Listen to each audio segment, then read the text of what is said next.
नमस्कार मुईसिता आज पुणी थे गोटे नुआ रेसिपी नहीं पड़े आदि आपण मैंने पर्यटन मो चैनल को सब्सक्राइब करना सब्सक्राइब निहाती कर दिखाँ रेसिपी गुड़ भल लगुले लाइक कमेंट सेयार निश्चय करूँ। चलो डेरी न स्टार्ट करना आज रेसिपी। आज मु आपण मानक पई आम समस्तंकर पसंद दहीबरा आलुदम एवं ता सांगरे घुगुनीर रेसिपी मध्य नहीं आसछि। प्रथमे मु आलुदम बनै नउछि। आलुदम बनैबा पई पैन टी को भल से गरम करि नेछि। एबे ऐड कर देउछि तेल। तेल रे गोटा गरम मसला जेमिति कि तेजपत्र लवंग एवं गुजराती किछि देइ देछि। टिके फ्राई हेबा परे ऐड कर देउछि गोटे कटा होई रखा होइतिबा बड़ पियाज को। थिरे अल्प टिके लुण ऐड करिकि टिके 5 मिनिट पर्यंत फ्राई करि नउछि।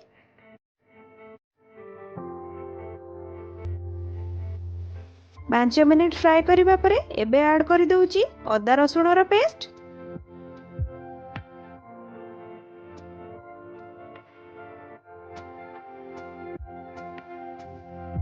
एथिरे ऐड करि नउछि स्वाद अनुसार लुण हळदी पाउडर काश्मीरी चिली पाउडर धनिया पाउडर एवं जीरा पाउडर।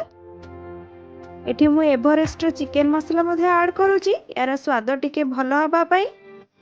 एबे ए सब को भलो से मिक्स करि नउछि। 2 रु 3 मिनिट भलो से कसिबा परे एबे ऐड करूछि टमाटो पेस्ट को। टमाटो पेस्ट को मध्य भलो से मिक्स करि नबा मसला सहित 10 रु 15 मिनिट पर्यंत गैस टी को लो फ्लेम रे रखी कि भलो से मसला टी को मध्य कसी नेछि। देखंतु मसला रो टेक्सचर टी भलो भाबरे कसी हे सारिछि। मसला टी भलो भाबरे कसी हे सारिबा परे मु अल्प किछि मसला को आ गोटे प्लेट रे बाहर करि नउछि। जेतेबेले घुगुनी प्रस्तुत करिबी सेम मसला रे ही प्रस्तुत करि नेबी ताले हमर बहुत कम समय रे प्रस्तुत हे जिवो। मु आगरु 2 रु 3 टी बड़ साइज रो आलू को मध्य बॉयल करके रखिथिली। एबे बॉयल करथिबा आलू गुडी को मध्य मसला सहित भलो भाबरे कसी नउछि।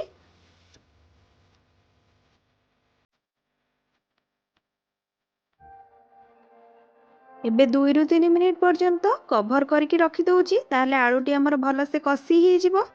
देखंतु कवर खोलिकी देखिला परे आलूटी भलो से कसी हे सारिछि। एबे हाफ ग्लास भलिया पानी ऐड करूछि।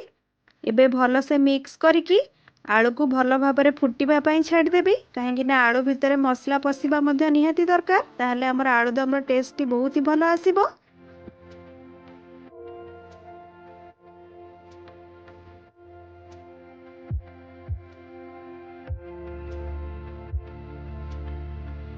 पाँच रु 6 मिनिट पर्यंत कवर करके रखी होउची। देखंतु 6 मिनिट परे ग्रेवीटी केते भलो भाबरे फुटुची। आलू भितरे मध्ये मसला गुडी को प्रॉपर भाबरे पसी सारिची। ऊपर टिके कस्तूरी मेथी ऐड करिकी हमर आलूदम रो रेसिपी पूरा रेडी हे गला। देखंतु केते यम्मी देखा जाउची आलूदम रो रेसिपीटी।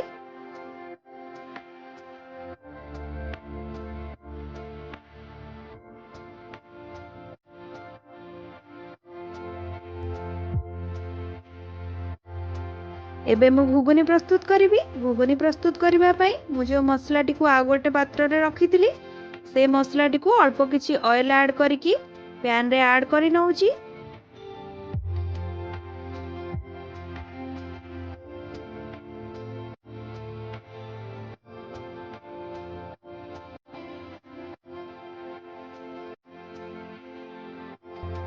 टिके 2 रु 3 मिनिट भलो भाबरे टिके फ्राई करि नउची।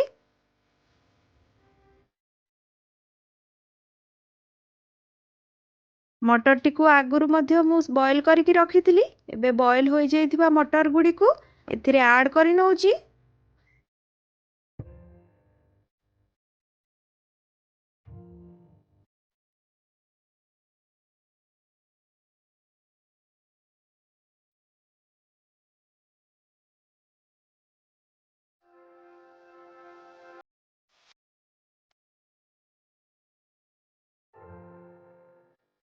देखंतु केते सहज उपाय रे 5 मिनिट रे हमर घुगुनी रो रेसिपी मध्य प्रस्तुत हे गला। एबे या को मध्य आ गोटे पात्र रे बाहर करके रखि नेबी। एबे आमे दही बरा बनेइबा। दही बरा प्रस्तुत करिबा पई ମୁଁ ଗୋଟେ କପ୍ ବିରିକୁ ଭଲ ଭାବରେ ଧୋଇକି 2 ରୁ 3 ଘଣ୍ଟା ଭିଜେଇ ଦେଇଥିଲି। ତାପରେ ଏହାକୁ ଭଲ ଭାବରେ ବାଟିକି 6 ରୁ 7 ଘଣ୍ଟା ରଖିଦେଇଥିଲି। ଦେଖନ୍ତୁ ଆମର ବିରିଟି କେତେ ଭଲସେ ଫୁଲି ଯାଇଛି। ଏମିତି ଫୁଲିଲେ ବିରିଟା ଆପଣଙ୍କର ଦହିବରାଟା ଖାଇବା ପାଇଁ ସେତେ ସଫ୍ଟ ହେବ ଏବଂ ଫ୍ଲପି ହେବ। এই ବିରିରେ ମୁଁ 2 ବଡ଼ ଚାମଚ ସୁଜି ମଧ୍ୟ ଆଡ୍ କରୁଛି। ସୁଜି ଆଡ୍ କରିବା ଦ୍ୱାରା ବରାଟି ବହୁତ କ୍ରିସ୍ପି ହେଇଥାଏ ଏବଂ ଖାଇବା ପାଇଁ ମଧ୍ୟ ଭଲ ହେଇଥାଏ। এই ସୁଜିକୁ ବିରି ସହିତ ଭଲ ଭାବରେ ମିକ୍ସ କରି ନେଉଛି। এই ବରାଟିକୁ ଆପଣମାନେ ଭଲ ବନେଇବା ପାଇଁ ଯେତେ ଭଲ ଭାବରେ ଫେଣ୍ଟିବେ ତାହେଲେ ବରାଟି ଖାଇବା ପାଇଁ ଆମର ସେତେ ଟେଷ୍ଟି ହେବ। ଦେଖନ୍ତୁ ମୁଁ ଭଲ ଭାବରେ ମିକ୍ସ କରି ନେଇଛି। ଏବେ ପ୍ୟାନରେ ଅଏଲ ମଧ୍ୟ ଗରମ ହେଇସାରିଛି। ଗୋଟେ ଗୋଟେ କରି ମୁଁ ଏବେ ବରା ଗୁଡ଼ିକୁ ସବୁ ଫ୍ରାଏ କରି ନେଉଛି। ଏବେ ଗ୍ୟାସର ଫ୍ଲେମ୍ଟିକୁ ମିଡ଼ିୟମ୍ ଫ୍ଲେମ୍ ରଖିବେ, ବେଶୀ ଲୋ କରିବେନି ଏବଂ ବରା ଗୁଡ଼ିକୁ ହାଲକା ଭାବରେ ଫ୍ରାଏ କରିବେ। ବେଶୀ ଲାଲ ମଧ୍ୟ କରିବେନି, କାହିଁକି ନା ଦହିବରାର ଲୁକ୍ଟା ଆମର ଲାଲ ହେଇଯିବ।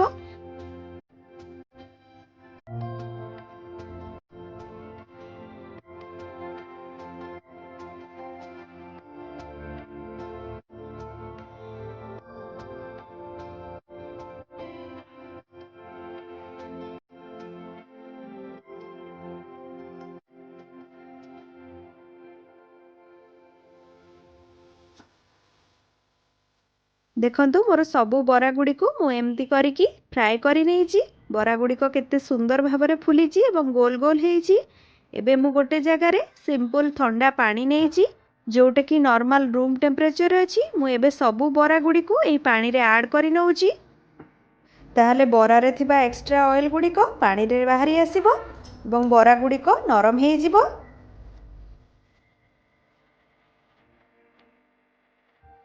ଦହିବରା ପାଇଁ ଦହି ପ୍ରସ୍ତୁତ କରି ନେବା। ମୁଁ ଏଠି ବଡ଼ ପ୍ୟାକେଟ୍ ଦହି ନେଇଛି, ହାଫ୍ କପ୍ ଭଳିଆ ଦହି ଆଡ୍ କରିଦେଉଛି। ଏବେ ଏଥିରେ ଗୋଟେ ଗ୍ଲାସ୍ ପାଣି ମଧ୍ୟ ଆଡ୍ କରିନେବି। ଆମର ଦହିଟି ଯେତେ ପତଳା ହେବ ଦହିବରାଟି ସେତେ ଭଲ ଲାଗିବ ଖାଇବା ପାଇଁ।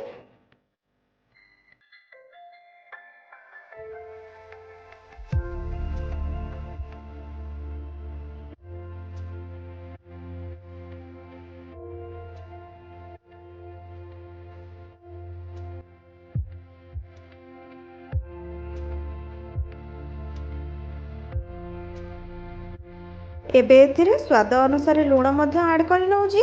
ଲୁଣ ଆଡ୍ କରି ସାରିବା ପରେ ଭଲ ଭାବରେ ଫେଣ୍ଟି ନେଉଛି। ଏବେ ବରା ଗୁଡ଼ିକ ଭଲ ଭାବରେ ପାଣିରେ ଭିଜି ସାରିଲାଣି। ଗୋଟେ ଗୋଟେ ବରାକୁ ହାତରେ ଭଲ ଭାବରେ ଚାପିକି ଯେମିତି ଏକ୍ସଟ୍ରା ପାଣି ସବୁ ବାହାରିଯିବ ସେଇଭଳି ଭାବରେ ବାହାର କରିକି ଦହିରେ ଆଡ୍ କରି ନେଉଛି।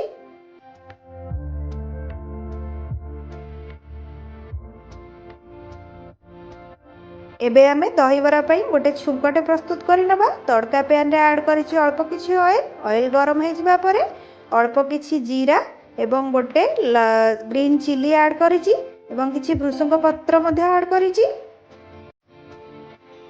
ଏସବୁକୁ ଟିକେ ହାଲକା ଭାବରେ ଫ୍ରାଏ କରି ନେଉଛି। ହାଲକା ଭାବରେ ଫ୍ରାଏ କରିବା ପରେ ଟିକେ ଥଣ୍ଡା କରିନେବେ। ଥଣ୍ଡା ହେଇସାରିବା ପରେ ଏହି ତଡ଼କାଟିକୁ ଦହିରେ ଆଡ୍ କରିନେବେ।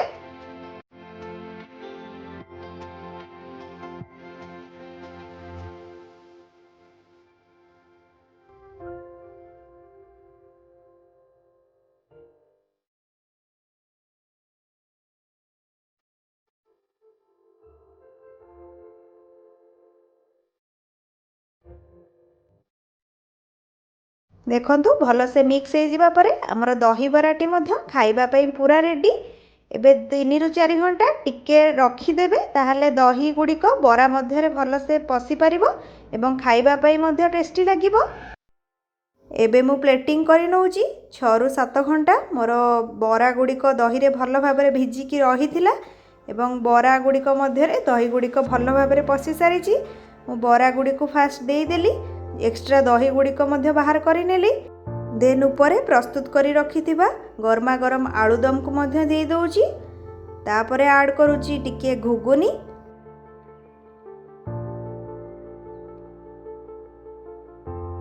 ଦେନ୍ ଆଡ୍ କରୁଛି କଟା ହୋଇ ରଖାଯାଇଥିବା ପିଆଜ, ଅଳ୍ପ କିଛି ଦହି ଯେଉଁଟାକି ପୁରା ଥିକ୍ ଅବସ୍ଥାରେ ଅଛି, ଅଳ୍ପ ଟିକେ ବିଟ୍ ଲୁଣ, ଟିକେ ଧନିଆ ପତ୍ର,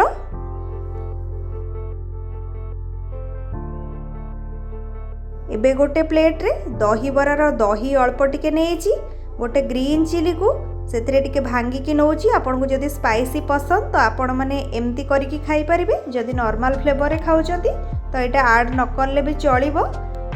तो मु एई दहीटी को मध्य या ऊपर ऐड करि नौची। टिके सेव मध्य ऐड करि नौची प्रॉपर दुकान स्टाइल रो बनेबा पई।